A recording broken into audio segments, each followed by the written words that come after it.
podcast kita sejarah di dalam kelas.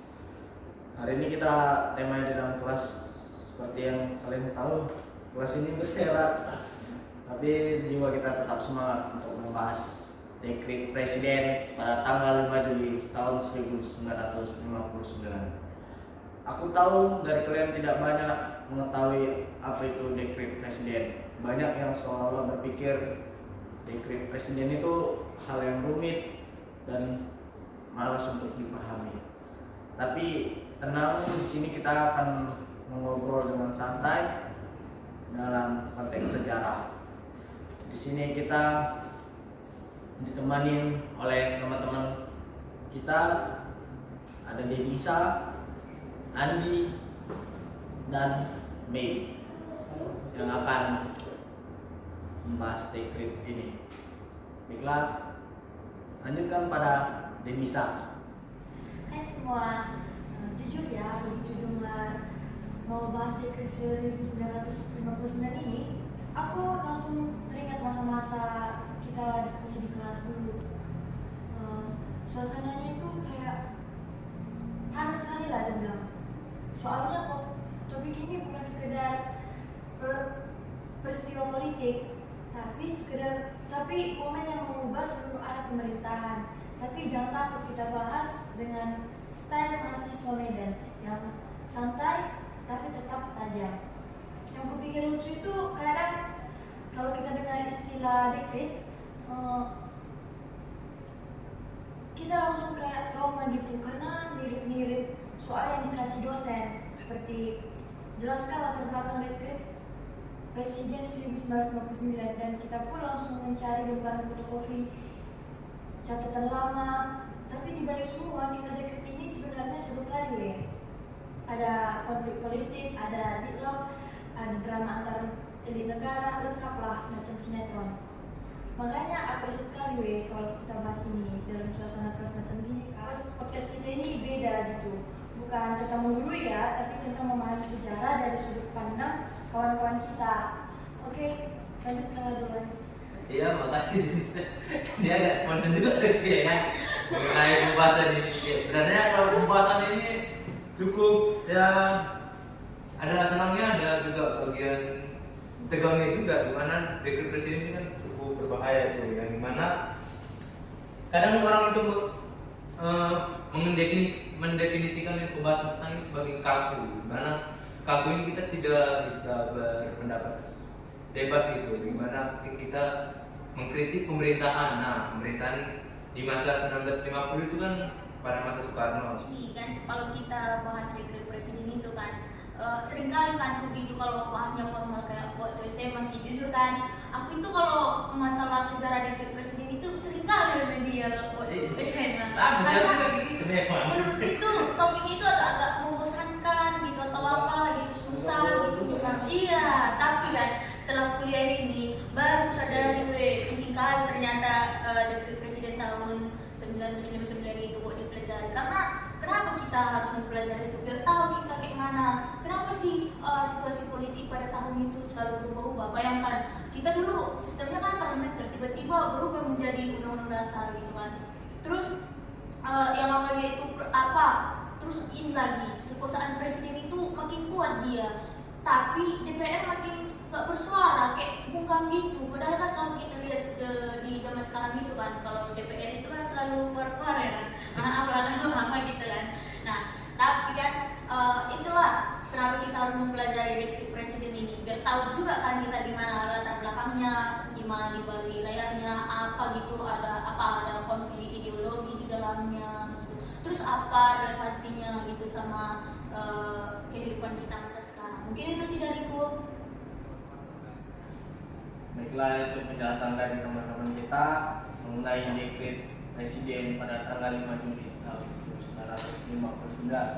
Oke teman-teman, kita akan masuk ke bagian pertama, yaitu latar belakang dekret presiden tersebut. Kalau kita paham kenapa Soekarno itu sampai harus mengeluarkan dekret tersebut, dan kita juga akan kembali ke suasana politik pada tahun 1950-an yang menceritakan begitu tegang, panas, dan banyak drama yang tahun segitu. Dan kalian tahu bahwasanya negara kita ini Indonesia itu kan termasuk negara muda pada tahun 1950-an, dan euforia kemerdekaannya juga sangat tinggi kan pada saat itu. Tapi sayangnya ya, sistem politik kita itu tidak stabil, dan pada saat itu Indonesia masih menggunakan Undang-Undang Dasar sementara pada tahun 1950-an, dan juga memakai sistemnya parlementer, yang artinya kabinet kita itu mudah sekali jatuh, dan ada sedikit masalah itu bisa chaos, jadi sangat rumit lah pada saat itu. Dan pada tahun itu juga kita menggunakan lembaga yang bernama Konstituante. Tugasnya yaitu membuat undang-undang baru, tapi mereka banyak debat panjangnya tapi tidak ada hasilnya, dan banyak mempermasalahkan ideologi seperti Pancasila atau Islam yang digunakan untuk negara ini, dan akhirnya mandek itu, nggak ada lanjutannya. Mungkin untuk lebih jelasnya kita berikan kepada Ongga ya, kita langsung saja kepada Ongga. Oke. Bagaimana tentang Kakak gua. Kenapa? Mana ya? Kalau aku sih, dari aku tuh kayak pada masa itu kayak kayak ada penekanan di dalam kondisi politik kita yang kacau ya. Kalau ini ya, aku sih tadi lagi nyari-nyari ya, tiba-tiba kaku ya. Mana ya? Ini kalau situasi politik itu saat itu kan kacau. Nah, terus kalau pas ini nih baca nih kan, ada anggota konstituante itu sebenarnya ya semangat kali gitu. Mereka mau bikin Indonesia punya konstitusi ideal, tapi semangat saja kan nggak cukup. Kalau perdebatan ideologisnya itu keras gitu ya kan. Coba lagi kita bayangkan gitu, kayak kumpulan ratusan orang dari berbagai aliran gitu. Ada nasionalis, sosialis, Islamis, kayak semuanya mau menang.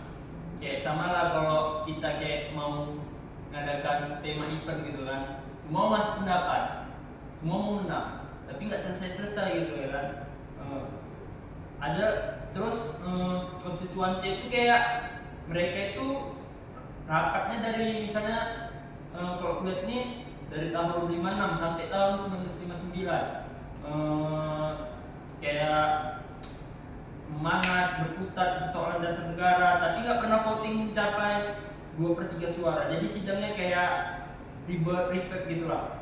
Soekarno yang makin gelisah pada masa itu, dia bilang negara nggak bisa nunggu.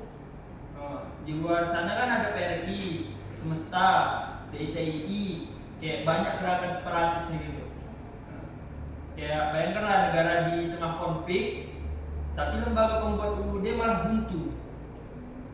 Makanya kayak Soekarno itu kayak merasa harus ngambil sikap tegas, kayak supaya apa lagi tuh bisa mengakhiri konflik gitu. Tapi kalau mau jelaskan mungkin Kak Mi kita nih pernah ya kan, dia kayak yang paling pintar dari sini mukanya kan, mata empat gitu ya kan. Soalnya kamu yang jelasin kan, lanjut kamu itu. Mentang-mentang berkacamata aku yang pegang. Jadi kalau misalnya gitu kan, pastinya itu berpengaruh gitu kan sama rakyat itu. Aku jujur aja, mungkin kalau aku kembali ke tahun-tahun segitu, misalnya aku posisi itu ya, aku ngaku pasti ya capek kali lah memang. Iyalah capek, karena gini, kita mikirnya apa lah sih yang undang-undang itu. Kalau nggak ada undang-undang itu, mau kemana dibawa negara kita ini, ya kan? Betul. Nah, terus jadi apa lagi kita nanti gitu. Nah, waktu itu juga kan itu ada konflik keamanan yang bisa dibilang cukup panas. Ditambah lagi ada masalah lain kayak ada inflasi lah itu, terus masalah ekonomi, terus ada juga gitu ketegangan politik di pusat kan. Jadi itu seakan-akan tahu gak sih kalian kayak rumah gitu kan, udah bocor atapnya gitu kan, tapi orang rumahnya itu perdebatkan catnya itu warnanya yang bagus itu apa, ungu apa hitam gitu ya kan. Tapi ada kasih warna hitam, iya, padahal atapnya yang bocor gitu. Nah, jadi waktu itu Presiden Soekarno mulailah dia ngasih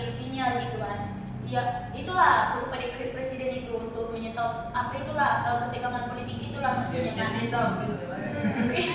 Ya maksudnya gitu ya kan. Terus itulah aku kan udah umpamakan tadi aku sebagai rakyat itu, aku mungkin bakal menjadi rakyat yang mikir, oh mungkin inilah upaya penyelamatan mengenai konflik itu. Terus mungkin ada juga loh yang lain berpikir mungkin nanti kalau dekret itu keluar, kekuasaan presiden itu makin besar gak sih gitu. Jadi tapi apapun itu kan intinya waktu itu negara itu benar-benar di titik yang benar-benar kritis dia gitu. Dari kawan latar penjelasan dari latar belakang yang sudah dijelaskan oleh Ongga dan B. Dan sekarang kita masuk ke bagian paling penting, yaitu apa sebenarnya isi dekret presiden 5 Juli pada tahun 1959 itu. Karena banyak dari kita sering hanya ingat cuplikan singkat, padahal isinya menentukan arah negara kita. Dan dekret itu dibacakan langsung oleh Presiden Soekarno di Istana Merdeka, dan isinya ada 3 poin besar, yaitu, tapi belum bisa penjelasan satu-satu ya. Aku mau siklus aja sih yang dijelasin, jelas konteks pembacanya. Nah, baiklah, coba kau jelaskan dulu Chris, apanya itu apa ya? Aku juga mau Dari dengar. apa ini? Ayo, bukan lagi itu Pak. Jadi gini Sul, bayangkanlah dulu di tanggal 5 Juli tahun 1959 itu di kota Jakarta itu panas. Bayangkanlah panasnya ini kayak lebih panas lagi di situ. Oh, Tapi sayangnya di dingin. Terus kita ada sih. iya, asik kan. Jadi di situ juga para pejabatnya itu datang, terus mau ke Istana Merdeka. Orang itu mau berdiskusi tentang Mas Soekarno, tentang apa yang Mas Soekarno gitu. Dan wajah mereka itu sudah tegak dan sudah tidak ada kabar lagi bahwa Soekarno akan mengambil tindakan besar. Dan wartawan di situ juga ada berkumpul, tentara sudah bersiap siaga di situ, dan suasana itu macam menyala bersama gitu. Padahal enggaknya. Terus kan jadi di pada saat itu Soekarno juga datang dan mulai membaca dekret, dan semua orang itu hening. Jadi jarum pun nggak terdengar lagi kalau udah jatuh gitu kan. Jadi tindak yang baru orang baru pun nggak ada, yang bergerak sedikit pun nggak bisa. Dan yang pertama itu adalah tentang konstituante yang dibubarkan, dan keputusannya juga besar karena badan yang selama 3 tahun ini tidak berjalan dengan lancar, yang tidak menghasilkan undang-undang dasar. Dan secara resmi Soekarno juga memberhentikan tugasnya. Dari situ itu adalah undang-undang dasar di tahun 1945 itu kembali berlaku, dan di tahun 1940 itu tidak berlaku lagi. Dan ini juga bukan main-main lagi gitu, kayak nggak soft lagi orang itu. Jadi jadi di sistem itu negara udah berubah total lagi tuh, nggak seperti dulu lagi. Jadi udah diubah dari parlementer ke presidensialian. Jadi dari isi ketiga juga ada sekarang membentuk dari MPRS ke DPRS itu, dan sebagai lembaga yang baru, bentuk pemerintah juga terpimpin dalam demokrasi itu. Jadi dari itulah dulu, dari itu satulah dulu bisa. Aku mau nambahin Enggak apa kali ya. Ya. Nah, jadi waktu Soekarno menyebutkan Undang-Undang Dasar 1945 itu kembali diberlakukan, banyak itu pejabat langsung tepuk tangan, bukan karena disuruh ya. Tapi karena mereka kayak lega gitu lega karena deadlock politik selesai, ada dasar hukum yang jelas lagi kan. Ya, jelas lah semua itu ya kan. Tapi nggak semua orang itu senang, karena orang itu merasa kan, sebagian orang itu merasa gitu kayak ini perubahannya terlalu drastis gitu. Jadi dekret itu juga menunjukkan gaya kepemimpinan Soekarno yang karismatik gitu kan. Kita tadi penjelasan dari Chris dan bisa mengenai apa isi dari dekret itu. tapi kalau kita mau mengisi pasti ada dampaknya ya dari adanya dekret presiden tersebut. Pada tanggal 5 Juli itu bukan sekedar pengumuman yang muncul begitu saja di radio nasional, tapi benar-benar itu titik balik politik Indonesia. Banyak orang berpikir pada waktu itu merasa seperti negara ini punya arah lagi gitu. Bayangkan aja lah, di bertahun-tahun situasi politik kayak kapal yang ada nakodanya. Nah, jadi tiba-tiba itu ada Soekarno mengeluarkan dekret dan semua langsung terfokus ke satu jalur. Dari sisi stabilitas memang terasa ada semacam kekuatan baru yang membuat negara ini tampak lebih solid. Akan tetapi di balik stabilitas itu ada perubahan yang tidak semua orang sadari langsung. Dengan kembalinya UUD tahun 1945 itu otomatis sistem presidensial itu akan kembali dan kekuasaan presiden itu jadi jauh lebih besar.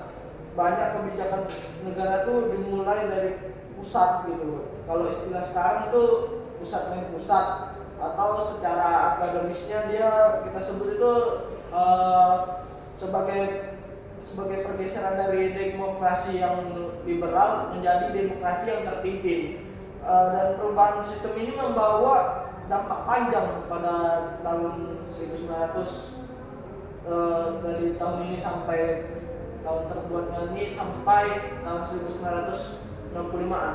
Nah, yang menarik lagi, kalau kita di kelas FIB ya, kita tuh biasanya dosen kita tuh bilang dekret itu menenangkan situasi politik, tapi sekaligus membuka pintu ke persoalan baru.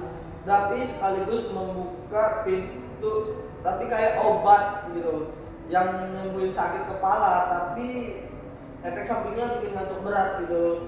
Dan stabilitas terbangun, tapi perdebatan dan ketegangan politik lain justru tumbuh lebih besar di bawah permukaan. Mungkin penjelasannya lebih detail bisa dijelaskan teman-teman saya. Pada Andi lah. Awak ya, awak. Terima kasih. Terima kasih Sobat Surya, yang dimana kan kalau biasanya kita bilang, dosen bilang itu kan dekret itu kan menenangkan hati.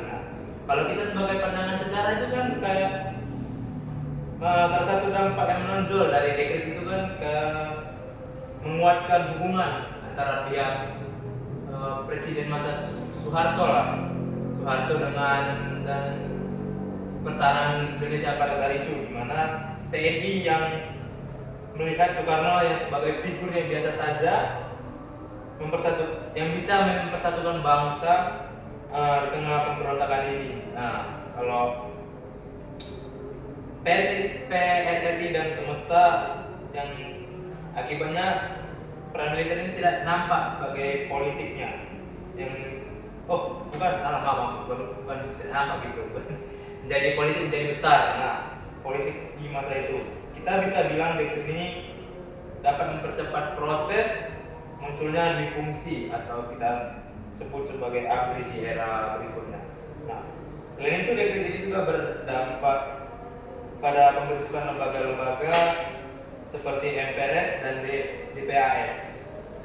Meskipun kelihatannya bagus sih, karena ada lembaga-lembaga negara yang cukup jelas, tetapi sebenarnya lembaga fungsinya lebih banyak menguatkan konsep demokrasi.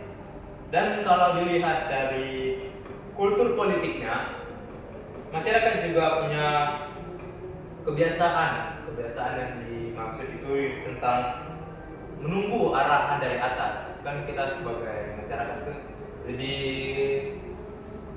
tunggu arahan dulu dari atas baru dikerjakan itu. Nah, baru membuat dinamika demokrasi dari akar rumput yang tidak berkembang.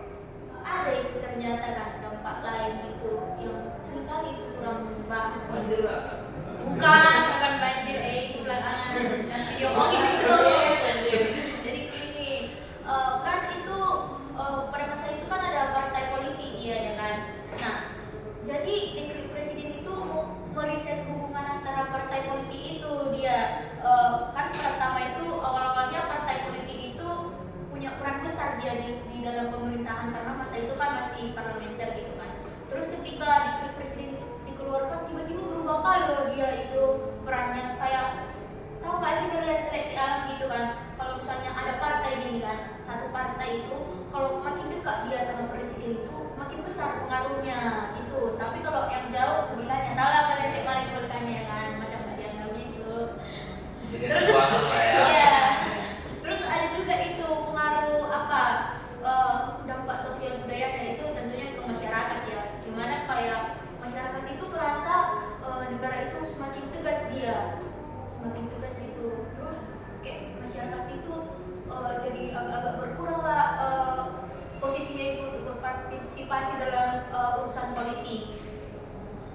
Terus sampai lah kita ke hari ini kan kita tengok ternyata itu ada loh hubungan dari dekret presiden ini sama pola-pola pemerintahan sekarang, kayak sama apa namanya hubungan sipil sama militernya juga. Jadi efek dekret presiden itu nggak cuma di tahun 1959 sampai 1965 aja, tapi juga turut mempengaruhi ke pemerintahan kita yang sekarang. Jadi kita sebagai mahasiswa kan anak sejarah juga ini ya kan, perlu kali lah kayak memperdalam pengetahuan kita tentang dekret presiden ini dan tahu kita gimana pola politik dan pemerintahan di negara kita sendiri gitu.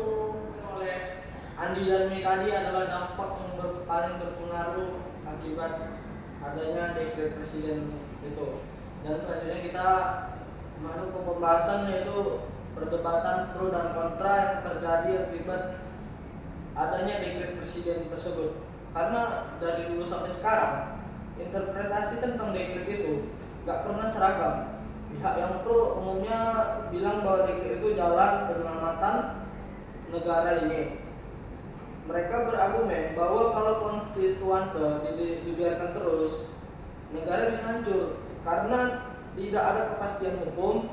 Dan kalau kita baca-baca dokumen saat itu, banyak kalangan sipil maupun militer yang merasa situasi itu sudah terlalu genting untuk diselesaikan lewat sidang. Tapi tentu saja ada pihak yang kontra. Mereka bilang langkah Soekarno itu melanggar prinsip demokrasi karena memotong proses konstitusional yang sah. Mereka menilai bahwa negara harusnya tetap melanjutkan perdebatan di konstituante sampai benar-benar adanya keputusan. Artinya, demokrasi itu memang lambat, tapi esensinya adalah musyawarah dan kesabaran. Dekret menurut mereka adalah bentuk shortcut yang berdampak besar pada perkembangan otoritas di tahun-tahun berikutnya. Sebagai mahasiswa sejarah atau teman-teman kita ini, kita penting untuk tidak berpihak secara emosional. Kita melihat konteks politik, tekanan sosial, kondisi keamanan, dan ketegangan ideologis.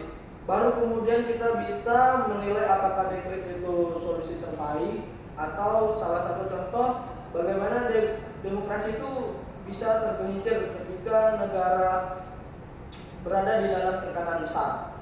Interpretasi sejarah itu bukan hitam putih, tapi gabungan dari berbagai perspektif. Dan akan lebih detailnya lagi, kita akan berikan kepada bule dari Eropa kita, yaitu Cristiano. Jadi kan sudah kita ke pembahasan tadi tentang Mana? tadi. Yang tadi mana? Itu kan lagi Starbucks tadi itu. Gimana? Coba kakak jelas. Jadi ada satu kelompok gitu kan. Kemana itu? Dari kelompoknya itu ada yang namanya itu pro dekret. Yang dimana mereka juga punya argumen yang kuat yang bahwa negara itu butuh kepastian. Sama kayak kita juga kan butuh kepastian Berharap juga sama kan. kau. Akal-akal kayak gitu kan. Kalau sama kayak gitu. Islam ini digantung ya. Gitu lah. Jadi kan ada di situ banyak pihak yang mau melihat bahwa demokrasi itu kayak mana liberalnya gitu kan. Nah yang berjalan itu sudah berjalan lama ya, tahun 1950-an. Nah itu tidak sesuai dengan masyarakat, dengan karakter masyarakat Indonesia. Nah dari sistem parlementer ini itu juga menghasilkan kabinet yang sangat rapuh gitu, nggak bisa lagi kayak disatukan lagi, udah mau renggang lah gitu kan. Nggak bisa balikan lagi tuh. Jadi perdebatan ideologis konstituante itu tidak mendekati titik temunya. Orang itu udah kayak buntu gitu, nggak tahu lagi gimana titik temunya itu. Jadi Masih Google Map. nggak tahu sampai mana titiknya. Jadi dari mereka itu hanya dekret itu adalah sebuah langkah yang dimana itu dibuatnya itu garis besarnya itu darurat. Nah yang menyelamatkan itu hanyalah negara kita sendiri. Bagaimana potensinya tentang kekacauan itu yang lebih bisa kekacauan itu bisa lebih mana ya, lebih nggak besar lagi gitu. Kalau kekacauannya itu nggak menjadi permasalahan besar bagi negara kita. Nah jadi banyak juga pemimpin ini seperti partai itu sebagai pendukung dekret itu, karena mereka juga merasa Soekarno itu tidak memiliki legitimasi besar sebagai pemimpin revolusi saat itu. Nah dari sisi psikologi politiknya itu, masyarakat juga itu melihat Soekarno itu sebagai figur yang mampu menyatukan bangsa. Berarti dialah memang kayak menyatukan bangsa ini. Padahal kita semuanya Klasik. Jadi dukungan kita juga perlu untuk dekret itu. Jadi di masa itu mereka juga sebenarnya tidak lepas dari kata kutipnya itu, ada namanya itu bapak bangsa gitu. Nah yang sangat kuat di masa itu. Jadi mereka juga percaya atas keputusan yang sudah Soekarno bilang pada masa itu, yang tidak bisa lagi merugikan rakyat katanya. Percayalah gitu ya kan. Namun meskipun begitu, alasan mereka itu juga kuat, gak harus kritis ya. Disuruh kritis kan, jadi gak terus dimakan gitu ya. Terus dikira gitu. Sekarang nggak sebenarnya ya. Itulah ya. Jadi dukungan terhadap dekret itu sering muncul dari rasa frustasi terhadap ekonomi, terhadap demokrasi, bukan hanya dari keyakinan kita juga bahwa dekret itu adalah sebagai langkah konstitusional itu yang terbaik untuk orang itu. Tapi hanya gimana ya namanya, bagaimana kita harus mengapakan negara ini tidak menjadi pecah belah dua gitu lah. Apa lagi itu ya kan? Kalau pecah belah dua nanti mereka di sana, mereka di sini. Jadi Kayak orang dia kan? jadi penting untuk kita itu memahami agar kita tidak mengulang pola yang dimana tanda kutip itu juga di dalam situ menggantungkan semua keputusan itu pada satu figur gitu. Ya nggak mungkin lagi ke satu figur aja kita gantungkan, matilah memang dia. Jadi bukan tergantung yang itu lah kan.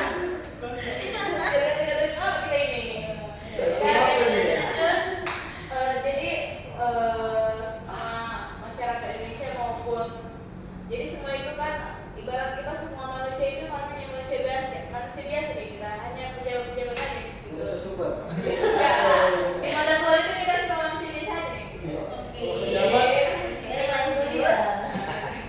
Jadi di demokrasi ini juga harus butuh waktu untuk menjalankan sebuah dekret itu harus benar-benar teliti gitu lah. Oke, dari itu aja lah dari itu. Aku yang mau lanjut ya kan. Oke. Jadi Nggak usah kalau lanjut sebenarnya sih. Iya. Kalau bercanda. nggak boleh aku lanjut nih. Boleh banget. Ini aku ada dapat lagi nih ya kan. Kalau dari yang lihat nih kan, kayak pihak yang menolak dekret itu kan merasa bahwa tindakan Soekarno ini kan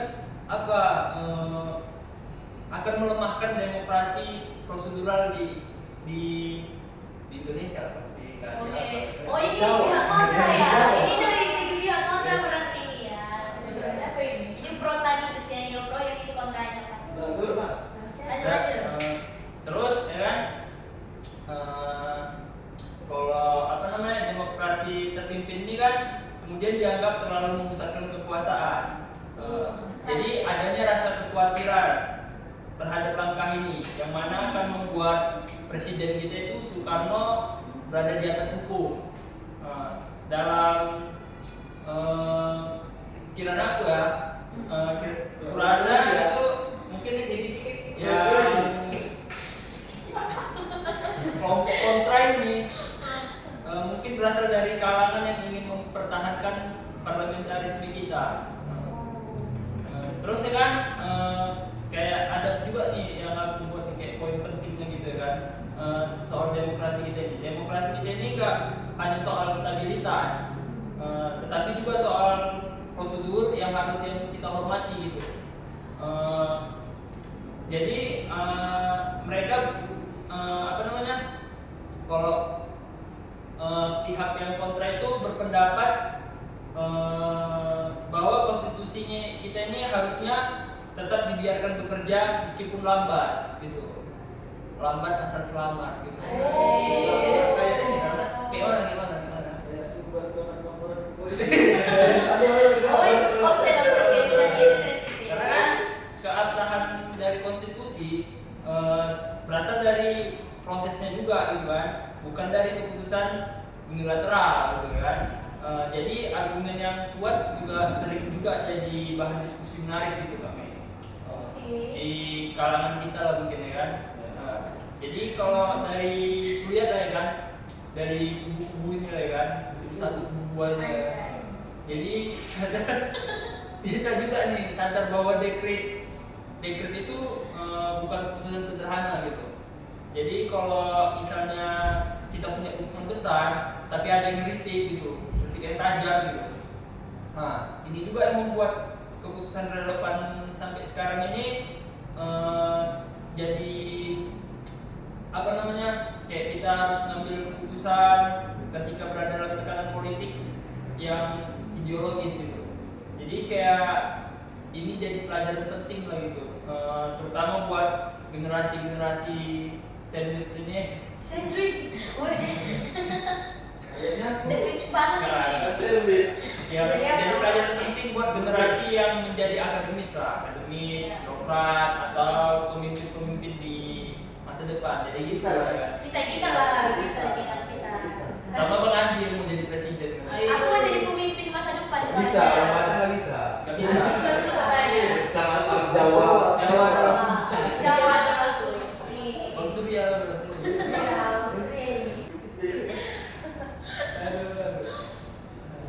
Lanjut Kak, masih ada.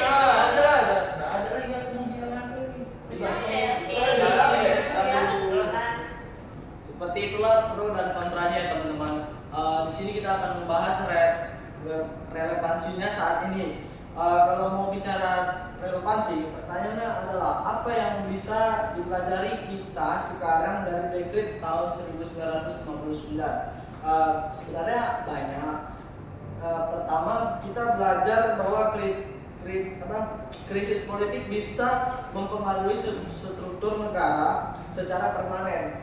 Dekret adalah bukti bahwa ketidakstabilan bisa membuat negara mengambil langkah-langkah drastis. Ini meningkatkan kita bahwa demokrasi itu bukan sesuatu yang otomatis berjalan, tapi harus dirawat terus. Selain itu, relevansi lainnya ada pada cara kita memahami hubungan antara eksekutif dan parlemen. Setelah dekret, kekuasaan presiden meningkat signifikan. Ini memberi gambaran bagaimana perubahan konstitusi dapat mengubah dinamika kekuasaan. Di zaman sekarang, kita tuh sering dengar wacana-wacana perubahan konstitusi, dan sejarah dekret mengajarkan bahwa perubahan itu harus ditempuh dengan hati-hati, karena begitu sistem berubah, efeknya bisa panjang sekali. Buat kita nih dan teman-teman yang ada di sini, khususnya kalangan-kalangan yang akan melihat video ini juga, relevansi dekret adalah bagaimana melihat sejarah sebagai alat refleksi, dan kita bukan hanya menghafal tahun dan nama, tetapi mempelajari pola-pola kekuasaan, krisis, dan respon. Dengan begitu, kita bisa lebih kritis terhadap isu politik kontemporer dan tidak mudah terbuai oleh narasi-narasi sederhana yang dapat memecahkan kita. Di sini ada teman kita Denisa yang akan menjelaskan relevansi lainnya. Baiklah, kita persilakan. Ada Denisa. Ada ini referensi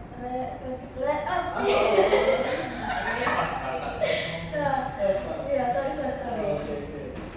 Ini ada relevansi lainnya soal kekuatan figur dalam politik.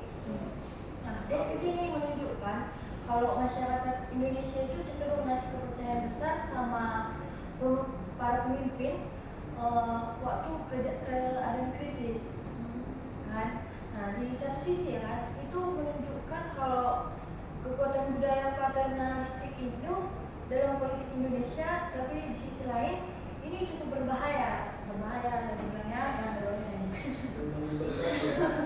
Nah, kalau nggak diimbangi sama sistem pengawasan yang baik, karena negara bisa bergerak menuju konsentrasi yang kekuasaannya yang berlebihan gitu ya kan.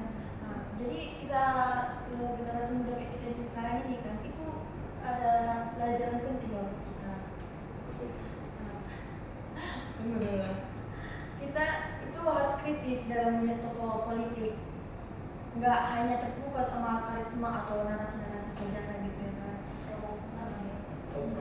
Iya, karena dalam demokrasi ya yang paling penting itu adalah sistem dan prosedur, yang bukan seberapa kuat seorang figur pemimpin.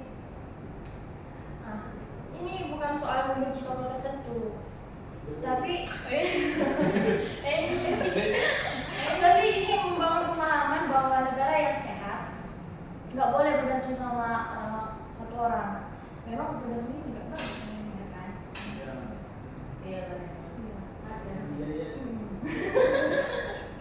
Nah, dan sebenarnya ya relevansi terbesar buat kita mahasiswa FIB-nya sebagai mahasiswa itu adalah kayak bagaimana narasi sejarah dibangun.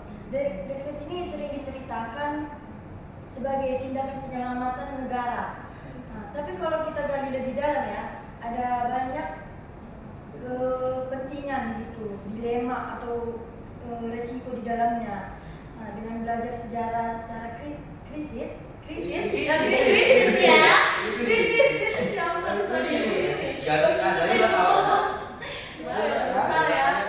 kita bisa bantu masyarakat memahami peristiwa tanpa bias. Gitu. Krisis sekali dong sejarahnya. Jadi kalau dari pikiran aku ya kan, kita banyak negara dalam kondisi krisis gitu ya kan. Iya krisis. Oh iya, betul ada krisis ya. Krisis ya kan.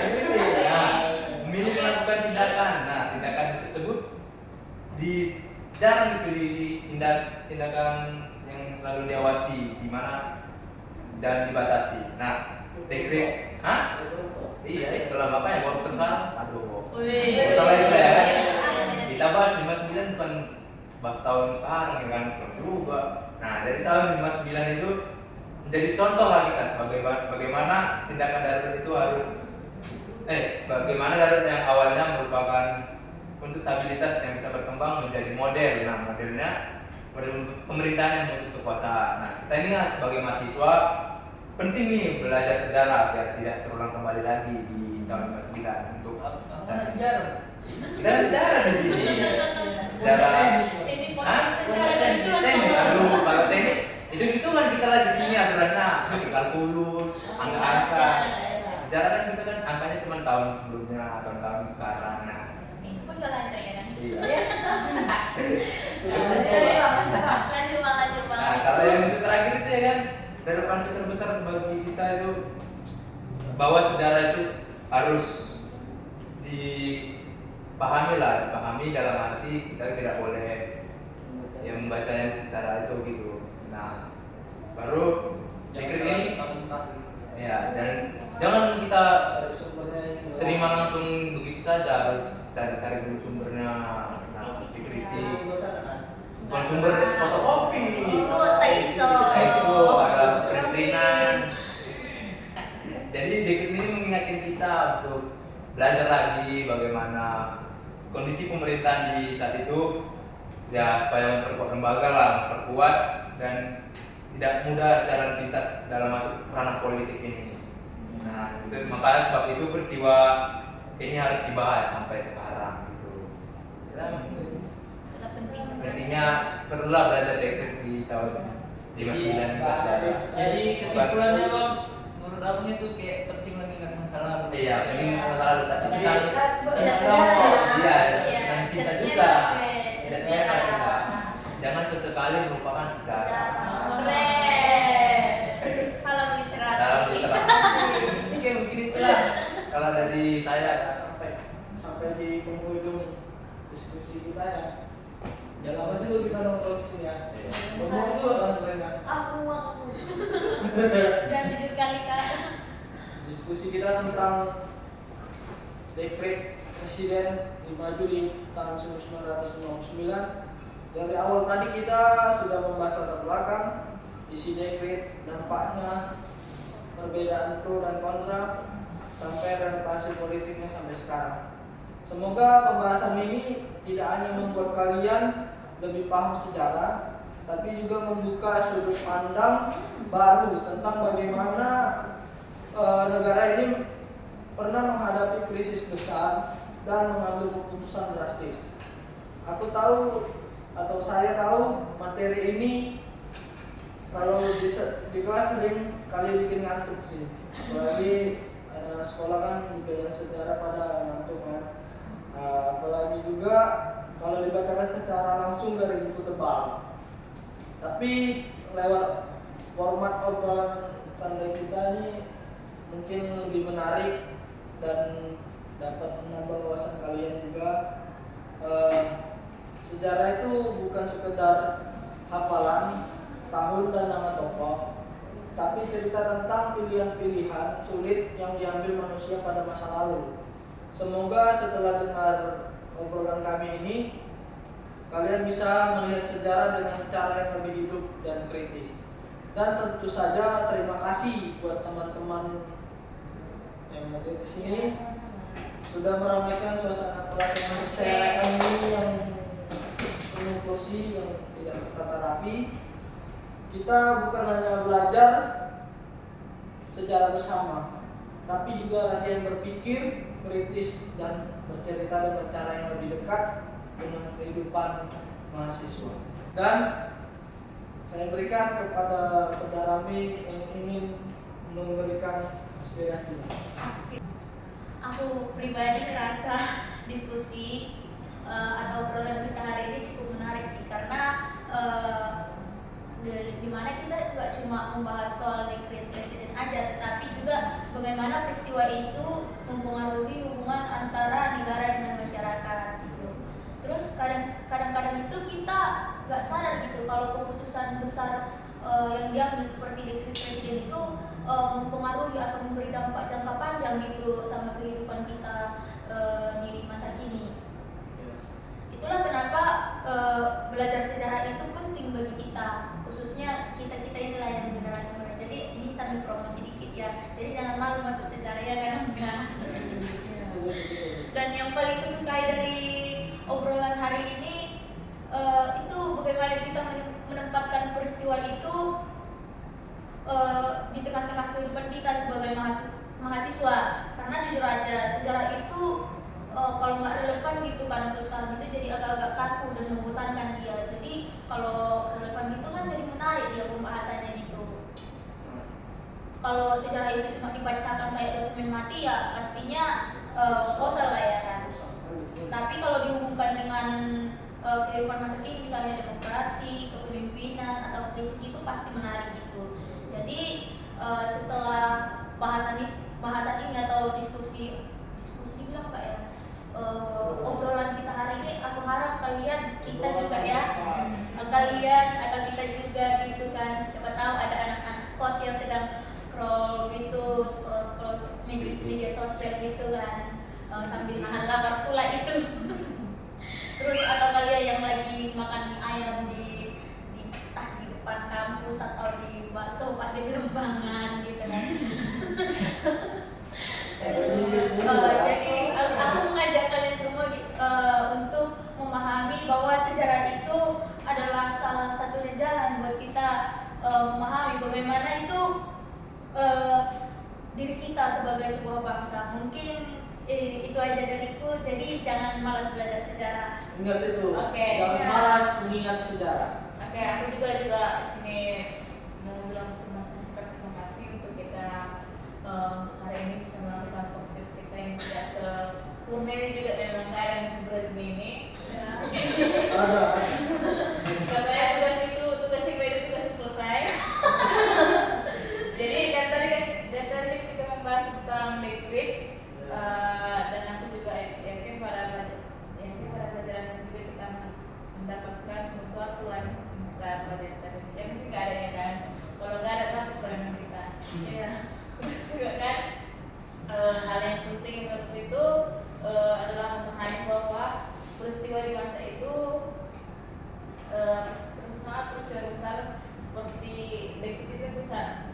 dekret nggak bisa dilihat dari satu sisi saja, tapi juga kita perlu melihat ke sisi yang lain untuk memperbaiki lagi perspektif kita itu, dan adanya perdebatan yang muncul di seputar dekret itu, dan bukan hanya soal benar atau salah gitu ya, tapi soal bagaimana kita mendapatkan bagaimana juga memahami konteks sosial politik pada masa itu. Nah, juga dengan memahami bagaimana dua sisi adanya pro dan kontra itu, pro dan kontra, kita juga lebih bijaksana dalam memahami dan menilai sejarah itu. Dan karena sejarah itu juga penting